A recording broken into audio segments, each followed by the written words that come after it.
تو موسیٰ پر کوئی ایمان نہ لایا مگر اس کی قوم میں سے چند لڑکے، اور وہ بھی فرعون اور اس کے اہل دربار سے ڈرتے ڈرتے کہ کہیں وہ ان کو آفت میں نہ پھنسا دے۔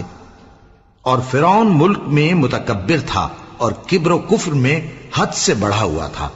اور موسیٰ نے کہا کہ بھائیو، اگر تم اللہ پر ایمان لائے ہو تو اگر دل سے فرما بردار ہو تو اسی پر بھروسہ رکھو۔ پس وہ بولے کہ ہم اللہ ہی پر بھروسہ رکھتے ہیں۔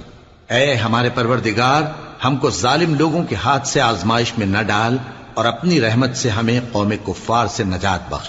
اور ہم نے موسیٰ اور اس کے بھائی کی طرف وحی بھیجی کہ اپنے لوگوں کے لیے مصر میں گھر بناؤ، اور اپنے گھروں کو قبلہ یعنی مسجدیں ٹھہراؤ، اور نماز قائم کرتے رہو، اور مومنوں کو خوشخبری سنا دو۔ اور موسیٰ نے کہا کہ اے ہمارے پروردگار، تو نے فرعون اور اس کے سرداروں کو دنیا کی زندگی میں بارونق ساز و سامان اور مال و